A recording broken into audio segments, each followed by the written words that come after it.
kita akan buat satu lagi fungsi data manipulation, manipulasi data dalam Ionic, yang mana kita simpan record dalam Firestore. Ini merupakan sambungan daripada tutorial yang sebelum ni, T10, T11, T12, yang mana pada peringkat awal tu kita cuba buat authentication. So kali ni adalah macam mana kita nak masukkan rekod baru melalui antaramuka Ionic hantar ke database Firestore. Kita lihat apa yang kita akan cuba capai kali ini, yang mana kita ada Firestore, kita ada data. Data saya dah tunjuk dah macam mana nak sediakan format data sebegini dalam tutorial yang lepas. Tutorial 10 ataupun 12, rasa 10, 11, 12.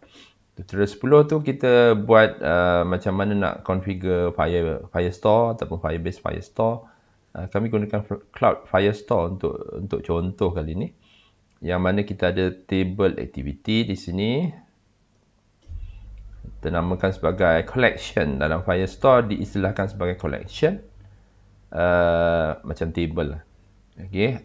Document ni lebih kepada record, dan setiap dokumen, setiap record biasanya kita ada ID macam ni, dan kita ada field, yang mana kita ada field AC date, description, name, person in charge, dan ini adalah timestamp.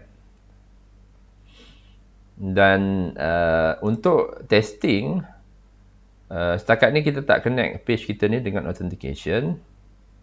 Jadinya mohon pastikan bahawa rules kita set sebagai true. Ini untuk tujuan testing. Nanti kalau katakan kita nak deploy, kita akan adjust balik pada bahagian rules di sini. Rules, aktifkan yang ada ni. Yang ada if, ini tak secure obviously. Betul. Untuk testing ni saja kita akan buat, kemudian dia akan ada certain ni lah, expiry date, nanti dia akan lock. Tapi kalau kita nak open balik, pastikan communicate dengan authentication. Okay, pada chapter video perbincangan kita chapter sebelum ni, topik sebelum ni 11-12, ada kaedah untuk menggunakan authentication yang ini. Okay, seterusnya kita boleh lihat pada mana? Pada page. Okay, pada page. Apa page yang kita cuba nak capai di sini adalah insert record. Ini yang telah kami usahakan dan telah berlaku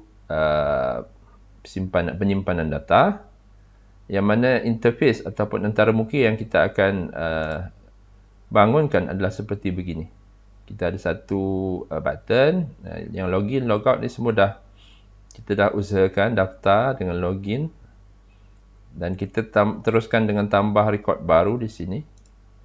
Ini adalah interface yang mana kita boleh masukkan data baru ataupun record baru. Apakah nama aktiviti ini? Kelas Ionic sebagai contoh. Nama penyelaras, contoh. Butiran aktiviti, kelas mobile apps 2 hari. Contoh. Okey, kemudian kita klik di sini, user akan boleh klik pada dia dah keluar. A new activity stored, telah disimpan, record telah disimpan. Record ini telah disimpan. Klik OK. Dan kalau kita nak pastikan, kita boleh rujuk pada Firestore dan kita lihat pada Cloud Firestore data. Kita lihat alamat mana tadi? Biasanya yang terkini. Ni. Kelas mobile app Ionic 2 hari. Ni. Dia sudah berjaya disimpan. Tapi sebelum itu, kita kena pastikan kod di belakangnya dia berfungsi. Boleh rujuk, nanti saya akan share di situ link kepada GitHub. Dia sebenarnya ada dalam github.com/khairulnizam/ionic5/share-fstm. Nanti saya akan tunjukkan di mana. Jadi untuk insert page, satu yang kita kena ada adalah dia punya saya bincang terus apa yang ada. Saya tak akan buat live coding sebab kalau saya nak buat live coding ambil masa banyak. Satu elemen penting adalah input, yang mana kita kena set dia punya ng model. Ini yang ada dalam insert.page.html. Kalau nak create page dalam Ionic, gunakan je lah Ionic -g page insert. Okay, kemudian kita akan dapat satu page ini. First interface dia ataupun HTML dia perlukan Ionic input, yang mana kita namakan sebagai sama nama dengan field, iaitu AC name, yang mana kita kumpulkan dalam array data. Okay, kita kumpulkan dalam array data, data.acname, data.acdate, data.acpic. Ini merujuk kepada nama field yang kita ada dalam Firestore. Mudah untuk kita ikut, dan harapnya dia memudahkan kita supaya kita tak perlu nak ingat banyak sangat variable naming. Itu adalah senarai input yang kita letakkan. Jadi mungkin boleh semua dan boleh sebahagian daripada medan ataupun field. Dan kemudian kita akan panggil bila tekan button submit. Dia akan panggil satu function nama dia try create record. Try create record ni ada dalam mana? Dia ada dalam insert page.ts. Insert page.ts. Yang mana satu kita kena include kita punya Firebase service. Firebase service ni merujuk kepada Firebase connectivity. Firebase connectivity. Nanti saya tunjukkan. Sebelum tu kita kena include yang ni. Import Firebase service. Kemudian kita letak sebagai FB, Firebase service. Itu yang penting, yang kritikal. Kemudian kita ada kat sini try create record. So apa yang try create record ni buat adalah dia akan generate ataupun jana satu timestamp. Ni kaedah ada jana satu timestamp. Lepas tu dia akan panggil dari Firebase service create entry. Yang mana kita akan hantar data. Data ni merujuk kepada mana? Data ni merujuk kepada apa yang ada dalam HTML. Sorry. Mana pula tadi? HTML. Insert HTML. Insert HTML. Dia ada data ni. Data. Itu adalah array yang dikumpulkan. Activity name, activity person in charge dikumpulkan dalam variable data. Dan kemudian kita boleh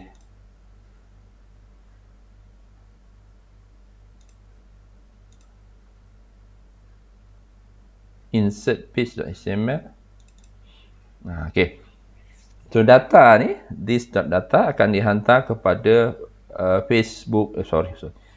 Firebase service, bukan Facebook. Firebase service create entry. So Firebase service ini sebelum ni kita pernah bincang Firebase service tu apa.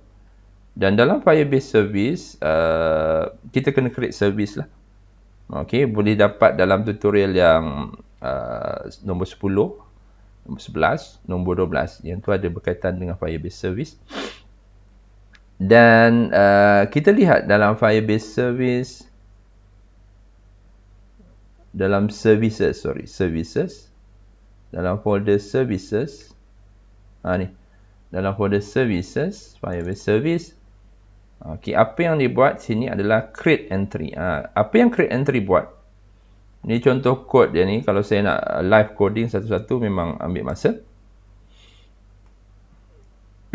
Jadi apa yang dia buat di sini adalah mula-mula dia akan pergi connect dengan saya explain kat sini. Kita akan manage dia punya Firestore database di sini, library dia.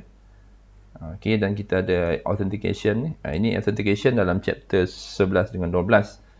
Yang ni untuk kita gunakan Firestore database. So seterusnya dia akan melibatkan library ini. Macam mana nak download library ni, kita kena run kita kena run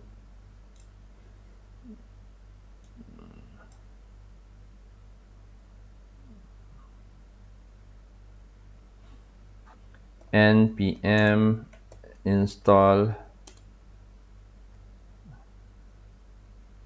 ni npm install npm install Angular Firebase -save. Ini kita perlu install dia supaya kita dapat menggunakan library ini, Firestore, Angular Firestore. So untuk Angular Firestore kita kena run ini, npm install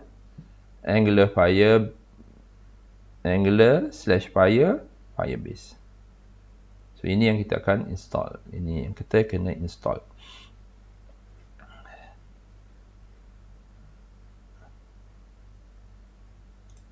Okey. Jadi yang register user ni, login user ni kita dah explain dalam chapter 11-12.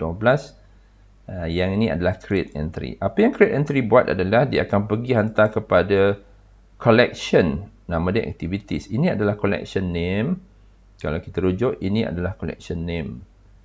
Jadi sebenarnya collection ni kita boleh buat beberapa collection. Ni seperti yang saya mention sebelum ni, collection ni merujuk kepada table.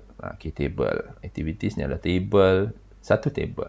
Nanti mungkin kita ada speakers activities, users activity. Tapi sekarang ni kita tengah usahakan activities table. Jadi itu adalah collection. Dalam Firestore, table diistilahkan sebagai collection. So dia akan add satu record. Entry ni record lah, satu record. Kalau kalau resolve, maksudnya dia akan generate okay. Kalau ada rejection ataupun the reject proses tu, dia akan keluar satu error message yang mana kita boleh lihat dalam konsol nanti. Contohnya kalau katakan insufficient permission contohnya, itu pastikan kita lihat balik pada rules dia. Kadang-kadang dia keluar satu error message mengatakan insufficient permission. Yang tu boleh rujuk kepada rules dalam Firebase. So ini adalah cara untuk kita create entry. Mula-mula kita letak dalam services untuk communicate, supaya services ni boleh communicate terus kepada Firebase, Firestore. Dan pastikan create entry ni kita panggil daripada interface, iaitu insertPage.ts. Yang ni. Okey, itu yang proses yang berlaku untuk insert record. Okey, jadi pastikan dapatkan kod yang lengkap daripada GitHub saya, github.com/kirulnizam/ionic5/ dekat bawah tu lah, /share FSTM. Okey, terima kasih banyak. Assalamualaikum.